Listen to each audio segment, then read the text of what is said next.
Dakota Territory, September 1879. While every homesteader rushed to install cast iron stoves in their cabins before winter arrived, Korean immigrant Park Min-jun was still excavating trenches beneath his dirt floor in late October.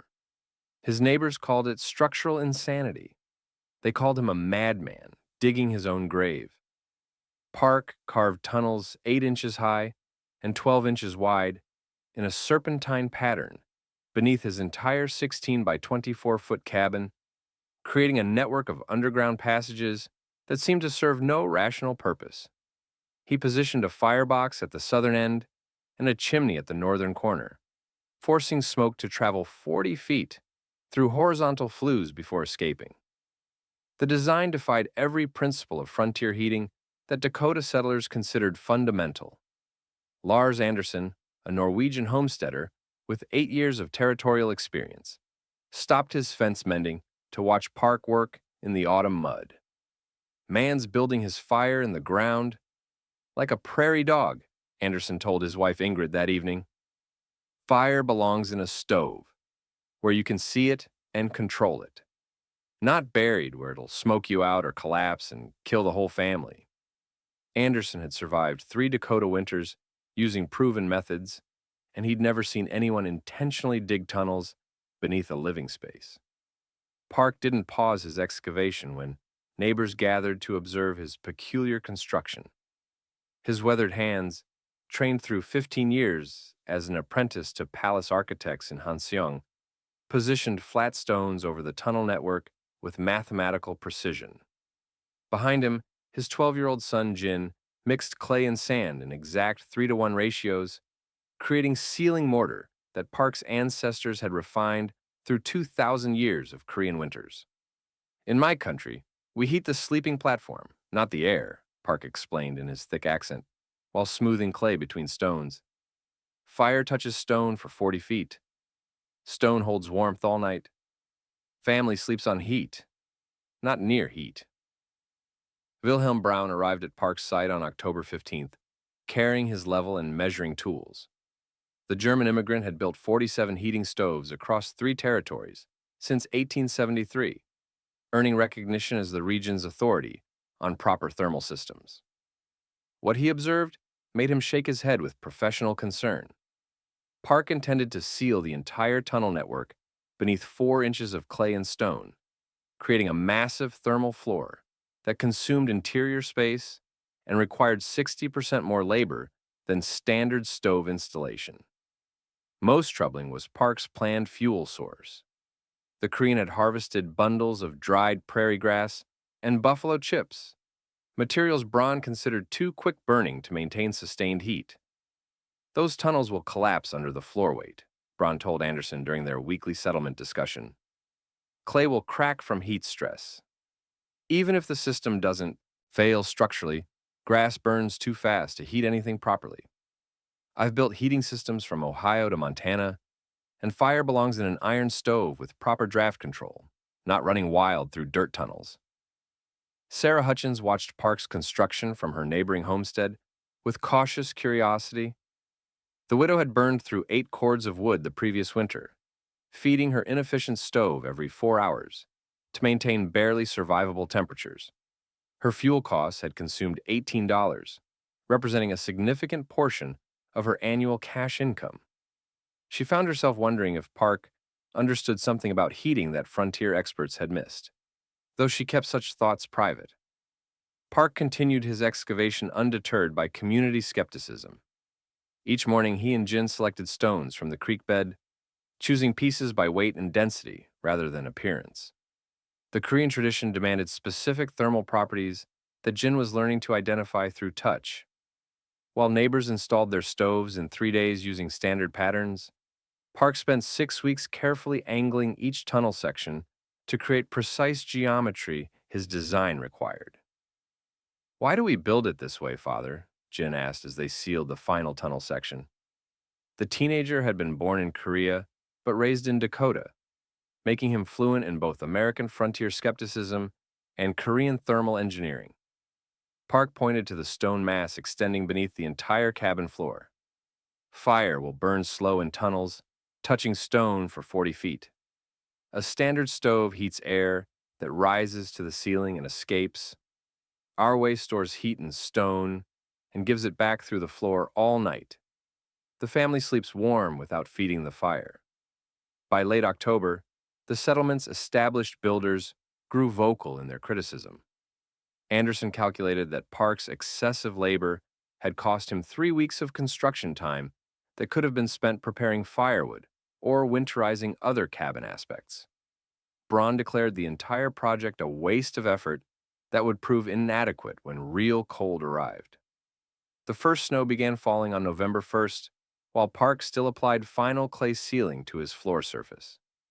"Let's see how the Koreans' underground fire works when winter hits proper," Anderson told Braun, as they walked past Park's cabin. Neither man could imagine that within 2 months, Park's strange tunnels would become the difference between survival and death for half the families in Dakota Territory. Park lit his first fire in the Ondal system on November 8, 1879, using dried prairie grass instead of split wood. His neighbors considered this final proof of his impractical design.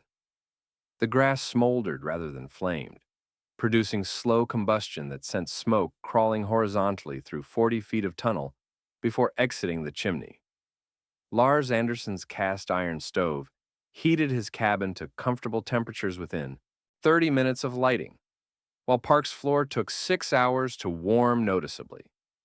The Norwegian homesteader pointed this out to Wilhelm Braun as evidence that Korean methods couldn't match proven American efficiency.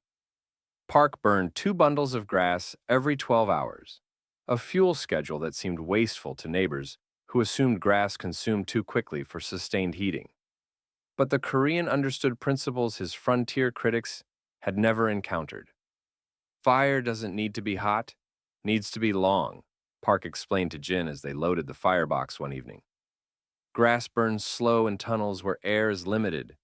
Heat touches stone for 40 feet, not rising straight to sky like stove fire.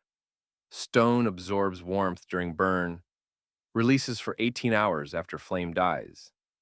He demonstrated by placing Jin's hand on the clay floor 4 hours after the fire had reduced to ash. The surface remained warm enough to be uncomfortable for sustained contact, a phenomenon that defied Anderson's understanding of heat dissipation.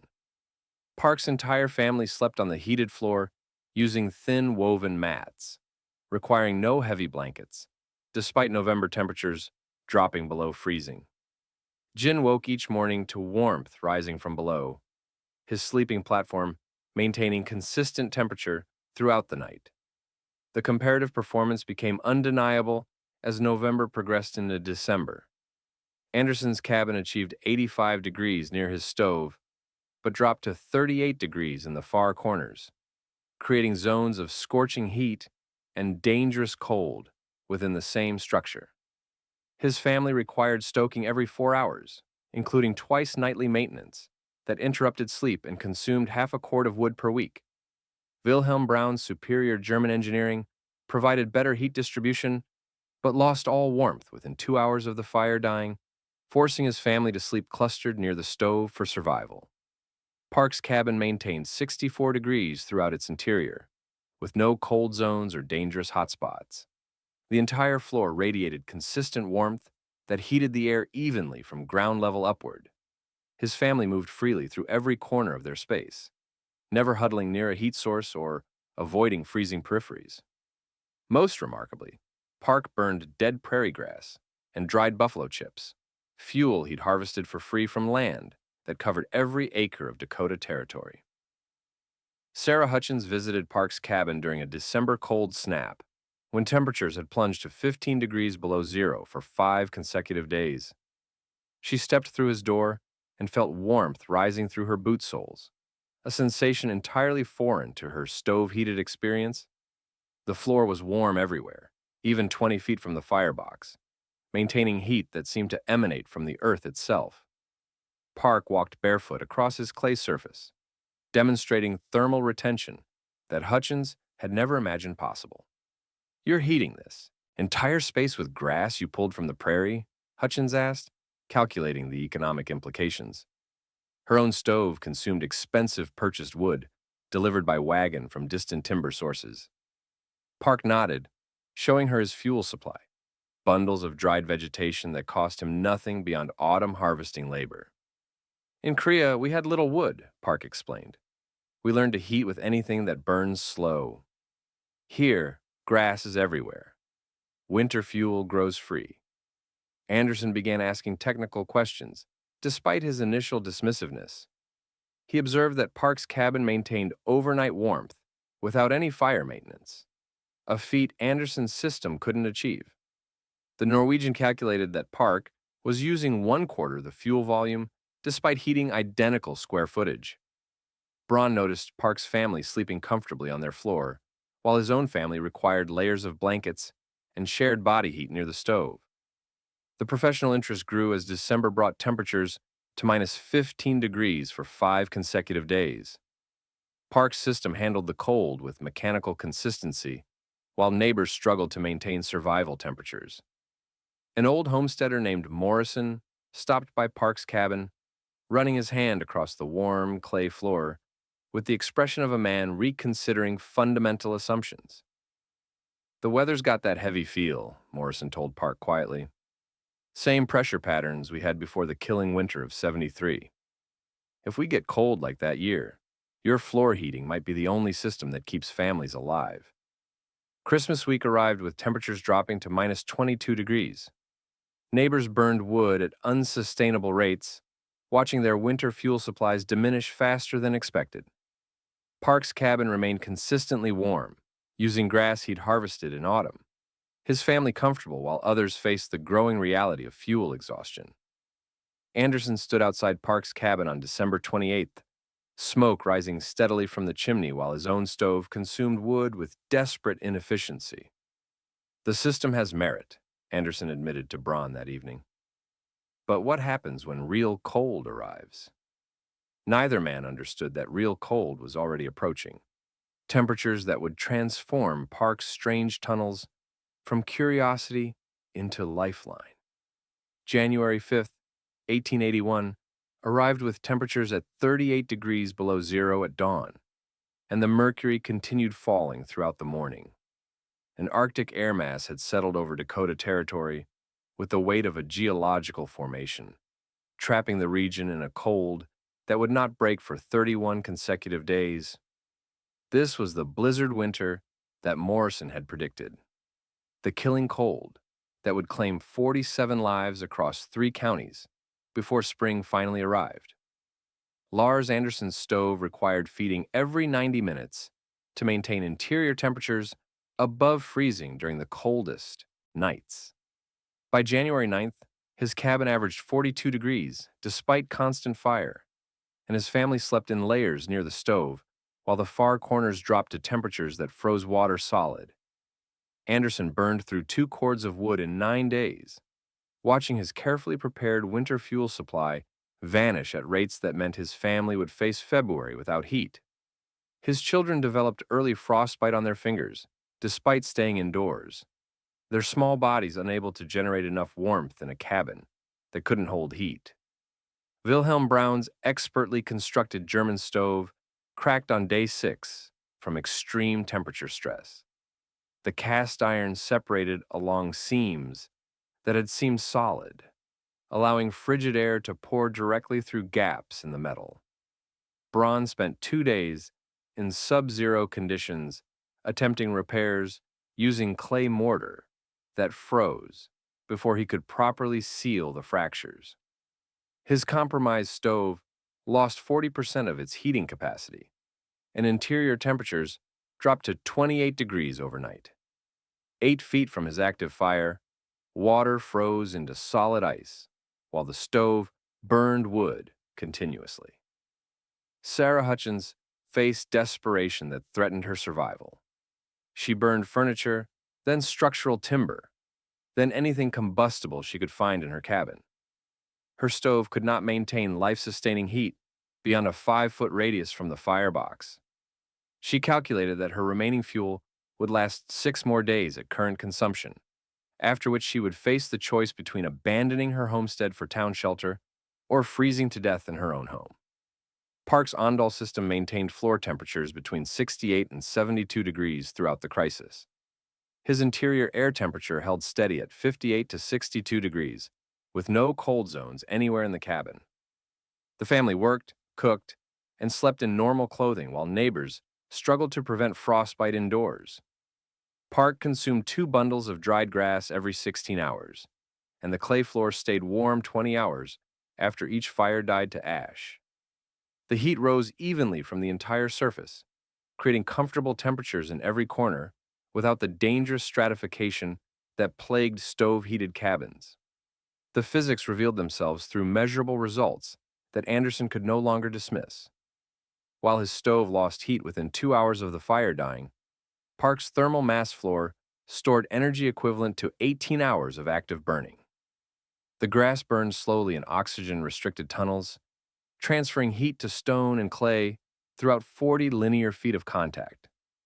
The 4-inch thick floor absorbed warmth during evening burns, then released it gradually through the night and following day.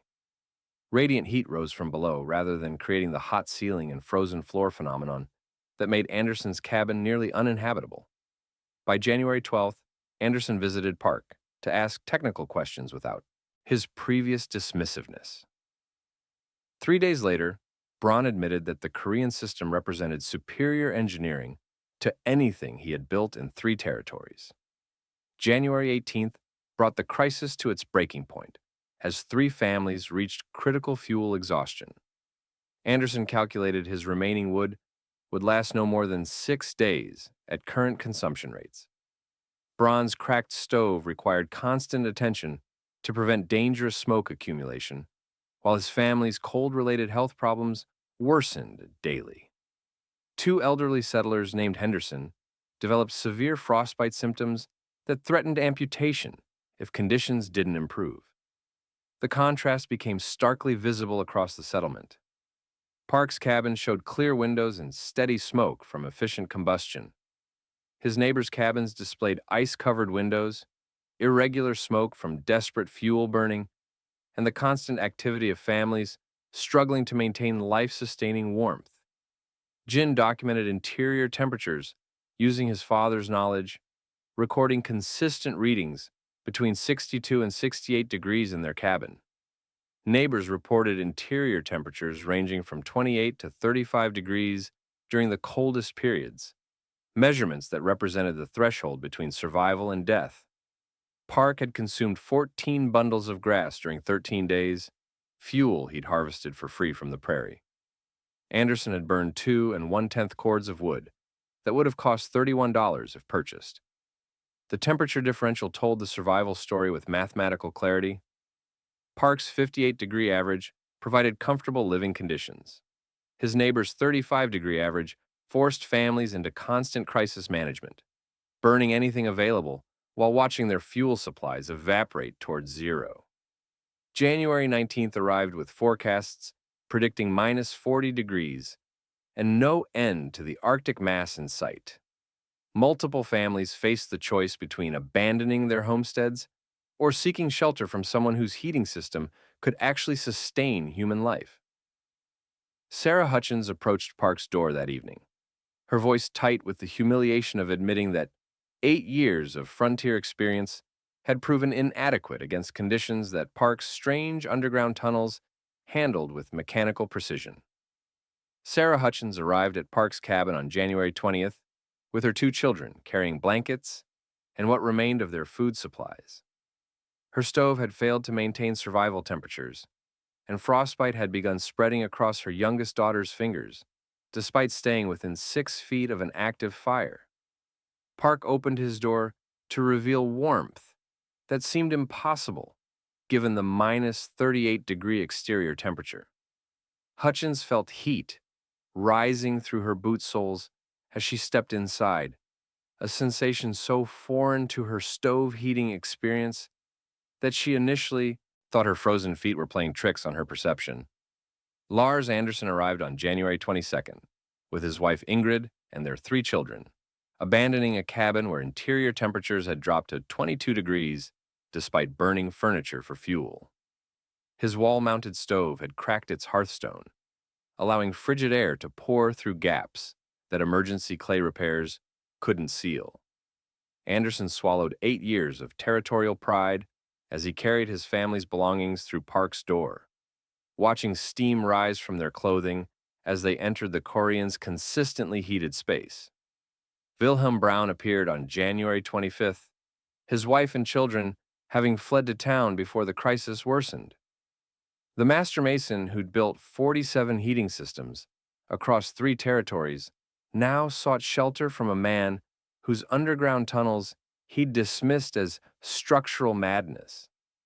Park's 384-square-foot cabin now housed 11 people in a space designed for a family of 4.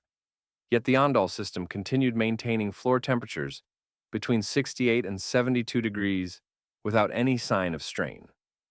Park increased his grass fuel by only 30%, despite nearly tripling his occupant load, a phenomenon that defied Anderson's understanding of heating mathematics. The additional people actually improved thermal performance because their body heat was absorbed by the floor mass and redistributed as radiant warmth. Interior air temperature rose to 62 to 64 degrees due to the synergy between human body heat and floor heat, creating comfortable conditions without the stuffiness that stove heating produced when spaces became crowded. Park used the shelter crisis as an opportunity to teach principles his desperate neighbors now recognized as superior engineering. He demonstrated tunnel construction on the frozen ground outside, showing Anderson how the serpentine pattern maximized heat-to-stone contact throughout 40 feet of horizontal flue. In Korean palaces, royal chambers stayed warm all night, Park explained while sketching designs in the snow. Kings didn't wake to tend fires. Stone held heat while they slept. Anderson drew diagrams, calculating materials needed to rebuild his cabin according to specifications he'd mocked 3 months earlier. Braun experienced the most profound professional transformation. "I built 47 stoves across 3 territories," the mason admitted to Park, while examining the clay floor construction. "Every single one is inferior to this system."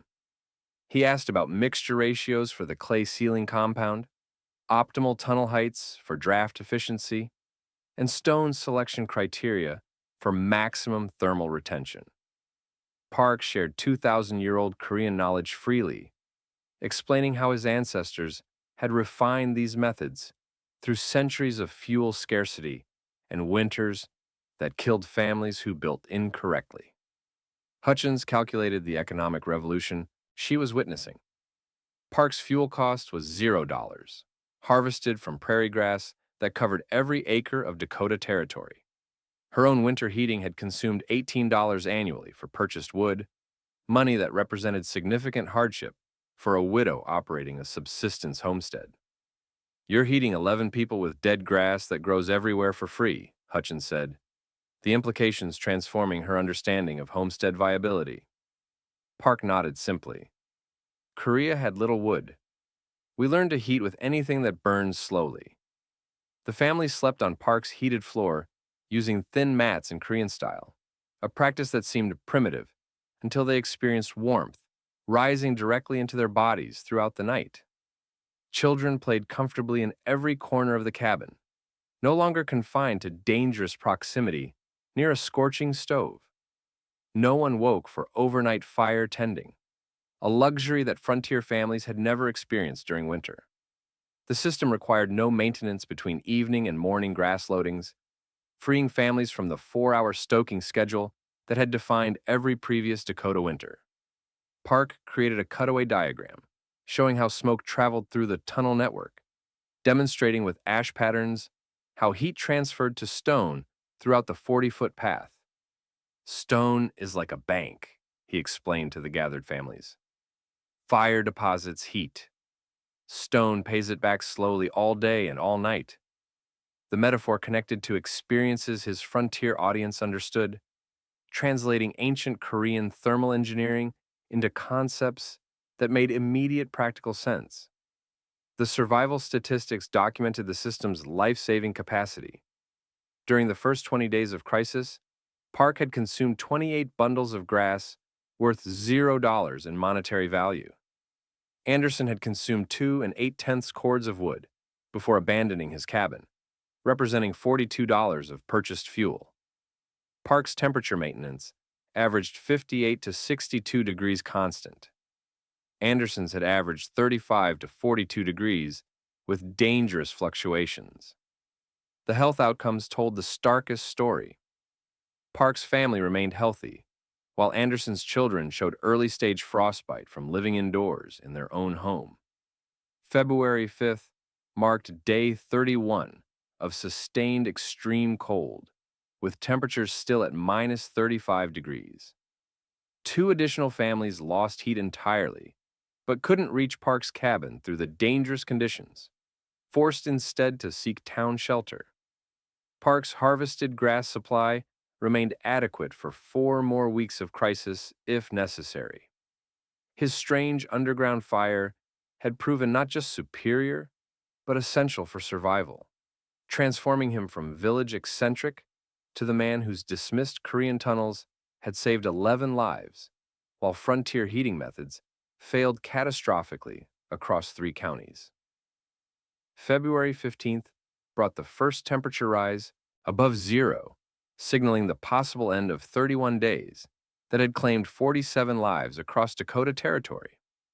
Park's shelter had saved 11 lives directly, while his Ondol system had proven that Korean thermal engineering could outperform every standard American heating method under the most brutal conditions the frontier could deliver.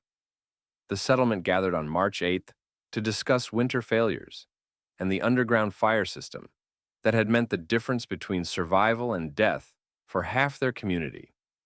Lars Anderson began reconstruction in late March, completely dismantling his failed stove system and excavating tunnels beneath his cabin floor.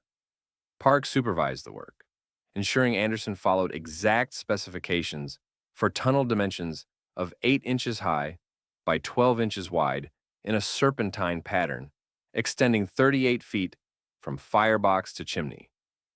They selected river rocks by weight and density, Park teaching Anderson to identify stones with high thermal retention properties through touch and heft rather than appearance. The clay ceiling mixture followed Korean formulas adapted to Dakota materials, 3 parts clay to 1 part sand, creating mortar that would expand and contract with temperature changes without cracking.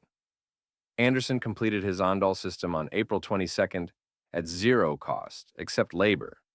Every material harvested locally from creek beds and prairie clay deposits. Wilhelm Brown made a public announcement at the settlement meeting that transformed his professional practice overnight. "I'm done building stoves," Brown declared to the assembled homesteaders. "Korean floor heating only from now on. Every stove I built has proven inferior to what Park showed us." He contracted to install 5 Ondol systems by autumn 1881, paying Park a consulting fee that represented the first income the Korean immigrant had earned from heating knowledge his neighbors had initially dismissed as foreign foolishness. Braun documented construction with detailed drawings, creating specifications he could provide to future clients across 3 territories.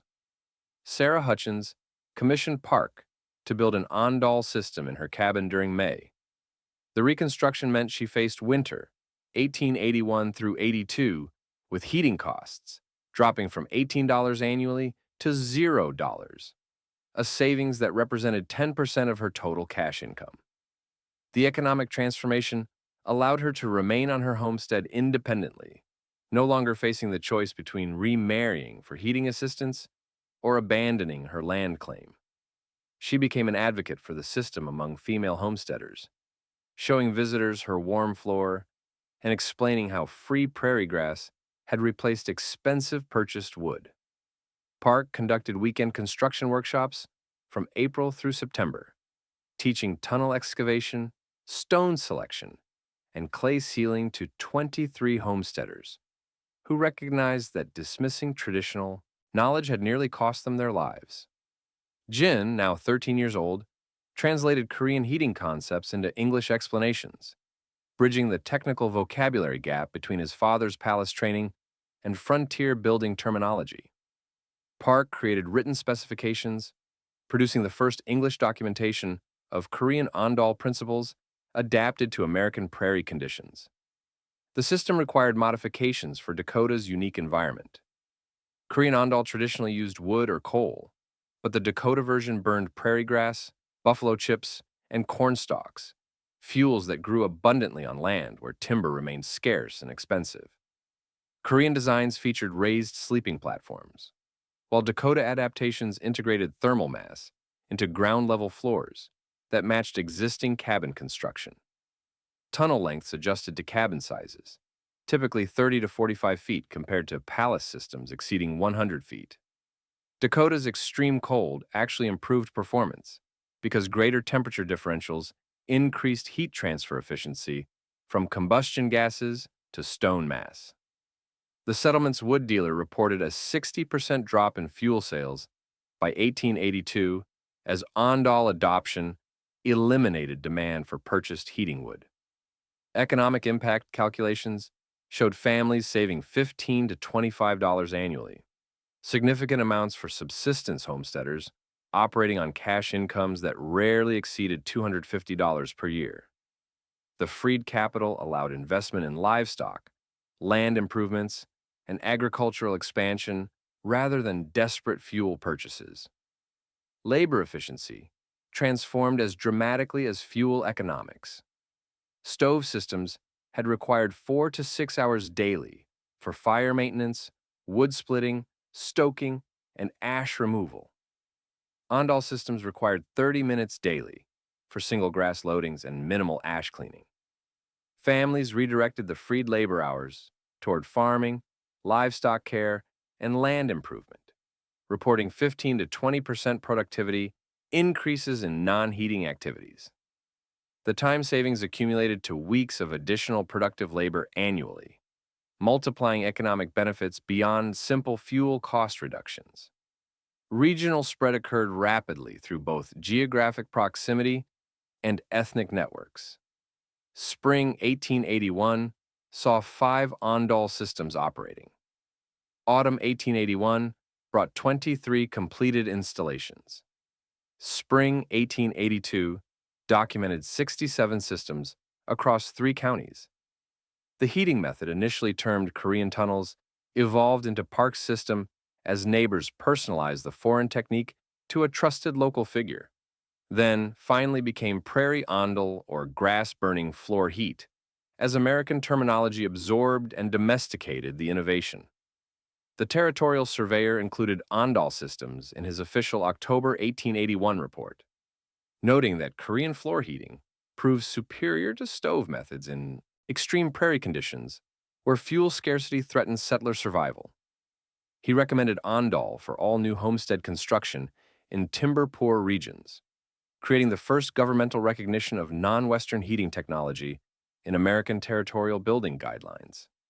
Park received letters from Minnesota, Nebraska, and Montana territories requesting construction details. Braun trained 4 apprentices specifically in ondol installation techniques. The settlement blacksmith designed specialized excavation tools. Clay ceiling mixture became standardized as Dakota formula in regional building discussions. By October 1881, 23 families prepared for winter with confidence their heating systems would sustain them through whatever cold arrived. Their survival no longer depended on expensive fuel and failing stoves, but on underground fires and ancient knowledge that had crossed an ocean to save lives on the American frontier. Winter, 1881 through 82, brought temperatures to minus 28 degrees Fahrenheit for 12 consecutive days, conditions severe enough to test every heating system across Dakota Territory, but not breaking the records set by the previous year's crisis. The 23 ondol-equipped cabins maintained interior temperatures averaging 58 to 62 degrees, with 0 fuel costs and 0 heating failures throughout the entire season. Non-ondol cabins averaged 38 to 45 degrees, continued burning expensive wood, and suffered 3 stove failures requiring emergency repairs that threatened family survival. Health outcomes documented the system's life-saving capacity with mathematical precision. 0 cold-related deaths occurred in Andal-heated homes, while 4 people died in traditional stove cabins across the 3-county area. Lars Anderson kept a detailed journal during his second Dakota winter, the first comfortable one he'd experienced in 9 years of territorial residence. Second winter in Dakota, Anderson wrote on February 3rd, 1882. First comfortable one. Floor heat changes everything. No more waking every 4 hours to stoke fire. No more frozen corners while burning through cords of wood. Children sleep warm all night. Sarah Hutchins's account books told the economic story with equal clarity. The $18 fuel savings allowed purchase of a breeding sow in spring 1882, an investment that multiplied her income through pig sales over subsequent years. Wilhelm Brown's construction records documented 12 Andal systems built in 1881 and 31 contracts signed for spring 1882 construction. The territorial doctor reported a 40% reduction in cold-related injuries and illnesses among families living in Andal-heated homes compared to stove-heated residences. Park created an illustrated construction manual with Jin's assistance between 1882 and 1885, documenting tunnel dimensions, clay mixture ratios, stone selection criteria, and fuel types with the precision of palace engineering adapted to prairie conditions. The manual recorded seasonal performance data, including fuel consumption rates, temperature maintenance patterns, and heat retention duration measurements. Copies circulated throughout Korean immigrant networks, extending across Western territories, becoming the foundation for Korean-American Andal adaptation from Dakota to Oregon to California. Jin became an expert builder by age 15 in 1882, traveling across Dakota, Montana, and Wyoming territories, teaching construction techniques that bridged his father's traditional knowledge with American frontier conditions. By 1890, Jin Park was credited with over 200 Andal system installations, maintaining his father's engineering standards while innovating regional adaptations for different climate zones and available materials. The fuel economy shift transformed settlement economics between 1882 and 1890. Wood dealers found their business models collapsing in Andal-dense communities where families no longer purchased heating fuel. Labor patterns shifted dramatically as households spent less time gathering fuel and more time on productive farming and ranching activities. Settlement sustainability improved measurably, with homestead persistence rates increasing 35% in Andal-equipped cabins. Families stopped abandoning land claims after brutal winters because their heating systems no longer threatened economic devastation or physical survival. Dakota Territorial Construction Guidelines recommended Andal for fuel-scarce regions in 1885. The railway company included Andal specifications in homesteader welcome packets by 1888. Agricultural extension agents taught Andal construction as standard practice by 1892, integrating Korean thermal engineering into official American frontier building education. The settlement named a street Park Avenue in 1893, recognizing the immigrant whose dismissed tunnels had saved lives and transformed regional heating practices. Annual Andal Day celebrations began on March 8th, commemorating the community's 1881 decision to adopt Korean methods over frontier traditions. Korean immigrants in Oregon, California, and Washington territories adopted Dakota-adapted Andal systems, creating multi-state networks of traditional heating knowledge successfully transplanted to American conditions. Chinese immigrants began building similar thermal mass systems after observing Korean success, generating cross-cultural technology transfer across Western frontier communities. Native American groups adapted principles for Earth Lodge heating improvements, demonstrating how effective innovation spreads across ethnic boundaries when survival advantages become advantages undeniable. Park's original cabin site was excavated in 1978 by University of South Dakota archaeologists who found the tunnel system intact and demonstrating sophisticated engineering precision. Stone arrangements showed uniform spacing and optimal angles, calculated without modern measurement tools, validating Park's palace-trained craftsmanship. The site received National Register of Historic Places designation in 1983. The Park Ondal Site Interpretive Center opened in 1991, allowing visitors to experience reconstructed Korean heating technology that had saved an entire frontier settlement. Modern engineering analysis conducted by North Dakota State University in 1995 reconstructed a park-style Ondal system using 1881 specifications. Controlled testing compared performance against period-equivalent stove heating, with results that validated every claim Park's neighbors had initially dismissed. The Ondal proved 2.4 times more fuel efficient, maintained temperature consistency within 3 degrees throughout the structure, compared to 40-degree variances with stoves, retained heat 18 to 22 hours versus 2 to 4 hours for stove systems, and demonstrated that radiant floor heating was 15% more effective than air convection methods for human thermal comfort. Contemporary radiant floor heating, using hydronic systems, follows identical principles that Park applied with prairie grass and clay tunnels. Heat storage and thermal mass, radiant emission from floors, and even temperature distribution define modern energy-efficient construction, exactly as they defined Korean Ondal engineering 2,000 years earlier. Passive solar homes incorporate thermal mass floors using concrete slabs that function precisely as Park's clay and stone floors functioned. Zero-energy building designs feature mass wall heating systems, employing the same physics Park's dismissed tunnels, demonstrated in 1879. Winter 1880 through 81 killed 47 people from inadequate heating in Dakota Territory. Post-Ondal winters from 1881 through 1890 recorded 0 deaths in Ondal-equipped homes despite comparable cold. Conservative estimates suggest Ondal adoption saved 80 to 100 lives across that 10-year period.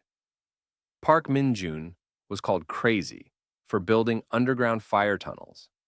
His skeptics publicly acknowledged that Korean systems proved superior to everything frontier experience had taught them.